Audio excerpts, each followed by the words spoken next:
ሽሜ ሽሜ ልዩ ፖሊስ ጋር ደውል የሚባለው አካል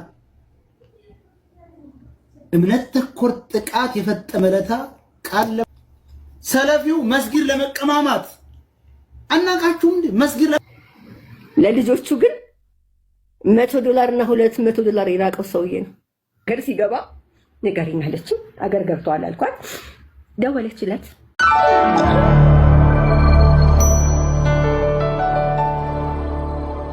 ሰላም የተወደዳችሁ ቻናል ተከታታዮች እንዴት ናችሁ? ሊበወፈረር እንዳያችሁት ሀብታሙ አያሌውና ሽመልስ አበራጆ ምን አይነት አስደንጋጭ የሆነ ተቃውሞ ገጠማቸው የሚለውን ነገር፣ በሌላ ጉዳይ ደግሞ አቡ ፋኖ የተናገረው አስገራሚ ንግግር፣ እንዲሁም የኢሳም ሀበሻት ስለደረሰባት አሳዛኝ ነገር ተናግራለች ማለት ነው። ሁሉንም አብረን ካየር በኋላ ሀሳብ አስተያየቶቻችን እንደተለመደው እንሰጣጥበታለን ማለት ነው። ቤተሰቦች እንደነዚህ አይነት እጅግ አነጋጋሪ የሆኑ ጉዳዮች ቶሎ ቶሎ እንዲደርሳችሁ ሰብስክራይብ ያላደረጋችሁ ሰብስክራይብ እያደረጋችሁ የደወል ምልክቱን ተጫኑ። ላይክ እና ሼር ሁሌም እንዳይረሳ ማለት ነው። የምወዳችሁ ወደ ጉዳዩ እንግባ። ኮሜንት ሴክሽን ላይ እንገናኝ ቤተሰቦች።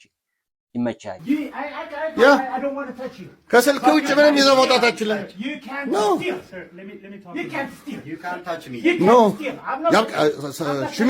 ሽሜ አትጠጋው።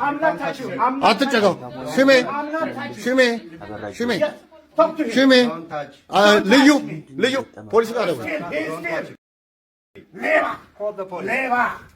ሽመልስ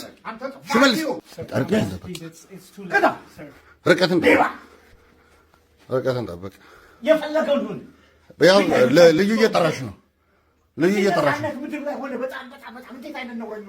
እናንተን ነው ትልቅ ብለን እዚህ ይሄን ያህል ዓመት በጣም ማፈሪያ። በስመ አብ። አሁን አንተ አብይን ትወቅሳለህ።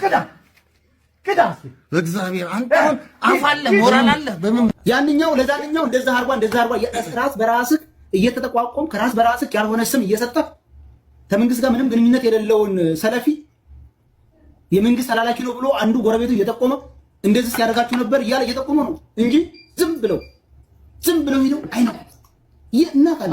ራስ በራስ እየተቋቆምክ እና ታዲያ እኔ ጥላቴን ይሄ ጥላትህ ጋር ነበረ ታለኝ ልለቀው ነው። ያ ነው እየሆነ ያለው። መጀመሪያ ራስን አንድነት ፍጠር። እየሰማን እኮ ነው። ከመርሳ በተለይ መርሳ ጀምሮ እስከ ደሴ፣ አሁን ደሴ ወደ እስከ ሐይቅ ድረስ ሰለፊው መስጊድ ለመቀማማት አናቃችሁም እንዴ? መስጊድ ለመቀማማት ሶፊው ሰለፊውን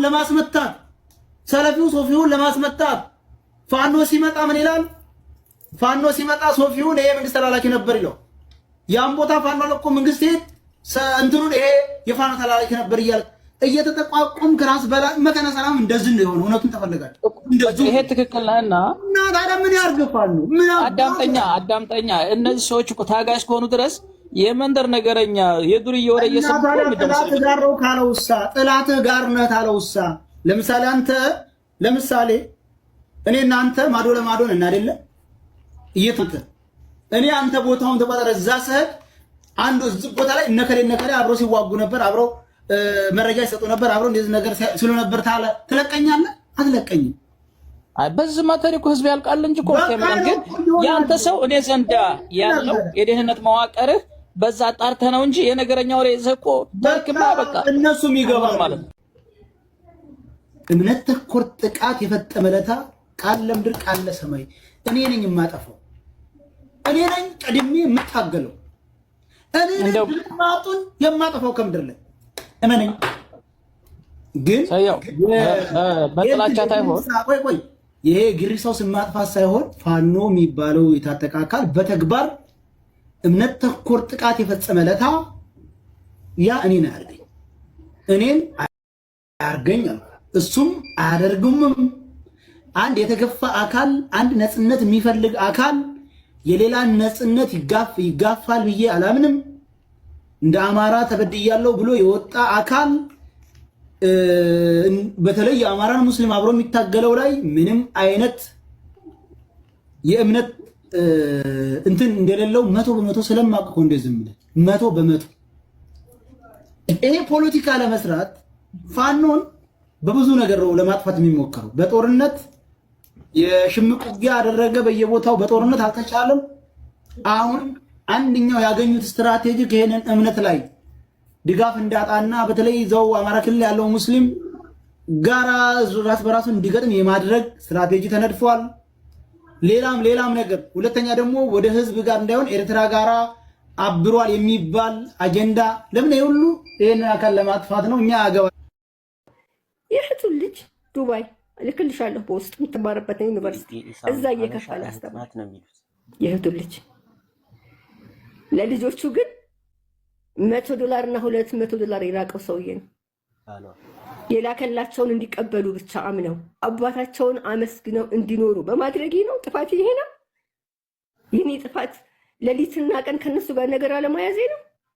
ወንድምዬው እኮ ሚስት ልጅ የለውም ብሎ ያፈረሰውን ትዳር እኔ ነኝ ያደረኩት ይቅርታ በሰዓቱ ምናምን ያለው ልጆቹ ያለ አባት እንዳያድጉ የፈረደባቸው ወንድም አቶ አብርሃም አቻሜ ተሟ ይሄ ሰውዬ ከልጆቹ እንዳይርቅ ተሟሙቶ ማስተካከል ሲገባው ኢትዮጵያ ሲገባ አገር ሲገባ ልጆች ኤርፖርት ሄደው እንዳይቀበሉ ኢትዮጵያ መግባቱ እንዳይታወቅ ሁሌ ድብብቆሽ ሁሌ ለልጆች እኮ ውበታቸው ነው አባታቸው። ለልጆች ህይወታቸው ነው አባታቸው። ለዛም ነው እኔ እንትን ማለትም አልፈልገው ማቆራረጥም አልፈልገው። አባት ህይወት ነው። ለወንድምና ለእህት ነው ወንድሞቼ ኩራቶቼ ናቸው፣ እህቶቼ ኩራቶቼ ናቸው። አባቴ ግን ህይወቴ ነው። ለማንኛችንም አባት ህይወት ነው። ህይወታቸውን ያሳጣቸው የእህቶቹ ልጆች ነው። እህቶች ልጆቼ እያለ የሚያወራው የእህቶቹ ልጆች ነው የሚረዳው፣ የእህቶቹ ልጆች ነው የሚያሳድገው። እሷና ወንድምና እህቴን ትዳር አፍርሰው ልጆቼን ያላባት ሲያስቀሩ እሷ ግን ትዳሯን ፈታ ለ3 ዓመት ቆይታለች። 4 ልጅ ይዛን ያላቅም አሁን ነው ልጄን ሲነኩ ነው የሰማሁት። እኔ ያላቅም አላህ ጀዛዋን ሰጥቷታል እኮ እኔ በ2 እሷ በ4 ልጅ ነው። አባትየው እኔ እነዚህ ፊት ለፊት ከመጣሁን በዚህ ነው የሚሮጠው። እኔ ፊት ለፊት አያዩ ምንድን ነው ሲሉኝ ስራ እኔ እንደኔ ስራው ነው የሚያሳፈረው። እኔ ፊት ቆሞ መናገር አቅም የለውም። ምክንያቱም የሰራውን ስራ ያውቃል፣ ያደረገኝን ያውቃል። ለልጆቼ ችዬ ሌሊትና ቀን ሲደውል በማናገሬ የሚያወራልኝና የሚያናገረኝ አልተመቸኝም። ስለዚህ በስልክ ማናገር አልችልም። ቡቡ 12 ዓመት ሲሞላው ስልክና ሲም አውጥቼ ይኸው አባታችሁን በስልክ አናግሩ። እኔ ጋር ግን እየደወለ ሌሊትና ቀን አይረብሽኝ። ምክንያቱም የተፈታው ሴት ነኝ። አልፈልግሽም ብሎ ሄደ ሰው በፈለገ ሰዓት እየደወለ ህይወት አቢዩዝ ማድረግ አይችልም። ለምን አልተከበርኩም? ይሁን አላውቅም። እኔ አልችልም። አልሐምዱሊላህ ቀብጬ ነው ያደግኩት። ጥሩ ሁኜ ነው ያደግኩት። አጎንብሼ አንገቴን የምደፋበት ምንም ሪዝን የለኝም። ቀጥ ብዬ ሲሄድ ነው ልጆቼም ጥሩ ቤተሰብ፣ ጥሩ ፍቅርና ጠንካራ ልጆችን ማሳድገው። በመብቴ አልደራደሩም። ስለዚህ ልጆቼን እንዲያስ ልጆቹን እንዲያይ ልጆቹን እንዲቀርብ በተቻለኝ ከመጣን ውጭ ምን አድርጌ ለእኔ ይሄ ሁሉ መዓት ቡቡ ላይ ቡቡን ልጁን አባት ልጁን እኮ ቢችል መሰረቱን ያስተካክላል ባለው ሁሉ አቅም። የልጁ መውደቂያ ግን ለልጁ መጥፊያ ግን ብር አይልክም። ለማሳደጊያ ያላከውን ብር ለመጥፊያው ላከለት። አልሐምዱሊላህ በጥሩ ስብዕና ስላደገም ልጄ ለመመለስ አልከበደኝም። ቀጥታ ወንድሜን ጠራ ናልኝ አልኩት። ምክንያቱም ያስፈልጋል። እኔ ከቡቡ ጋር ማልግባባበት ነገር ሊፈጠር ስለሚችል እንደ እናትና ልጅ ሳይሆን እንግዲህ 18 ዓመት ልጅ ጎረምሳ ነው። እኔ ማየው ሁሉ ሊከብደኝ ይችላል። አልቻልኩም። ሲጀመር በጣም ከበደኝና ከወንድሜ ጋር እንዲያደርጋቸው አደረኩኝ። ሰይድ ሐሰን ይባላል። መጣ ቤቱን ትቶ ህይወቱን ትቶ ማለት ነው። ከልጆቼ ጋር እኔ ቤቴም እነሱም ጋር እያልኩኝ ስራዬ ነው ያስተካከልኩኝ። ትምህርታቸውን እንዲጀምሩ በተቻለኝ ሞከርኩ። ትምህርታቸውን እህትና ወንድም ቡቡዛ ኮንዲሽን ላይ እንዳለው ያውቁ ነበር። እያወቁ ነበር ዝም ያሉት። ሞልቼ በግድ ተቆጥቼ አገናኘኋቸው። የተወሰነ ጊዜ ደወለ። ጥሩ ነገር መፍጠር ፈለገ።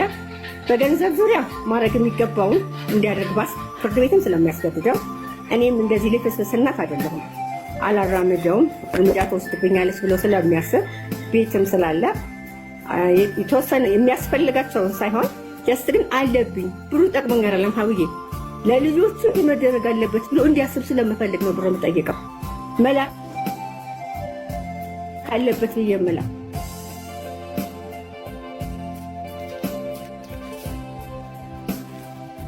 አንድ ሺህ ብር ነው። ቀጣይ 3,000 ብር፣ ቀጣይ 5,000 ብር እያደገ ሄዶ 15,000 ብር ደርሷል። በ10 ዓመት ውስጥ ማለት ነው። እኔ በብሩ ለልጆቼ ከሚገባው በላይ ፍቅሩ ነው የሚያስፈልጋቸው። ያንን ነው ማምነው። በሁለተኛ ልመጣ ነው አለ ዲያስፖራ ግቡ ሲባል ፈራው። ማገናኘቱ ነው ፈራ። ምክንያቱም ቢደግመው ሲያን ነገር አታገኙ ማለት አልችልም። አገኙት ማለትም ለኔ ሰቀቀን ነበር በጣም። ሲመጣ በቃ ሂዱ እናገኙት አልኳቸው። ወላሂ ያቺኑ 4 ቀን ደገማት። 3 ወር ኮምቦልቻ ላይ ኮምቦልቻ ነበር የምኖረው ስንኖር አሁንም ለ4 ቀን አግኝቷቸው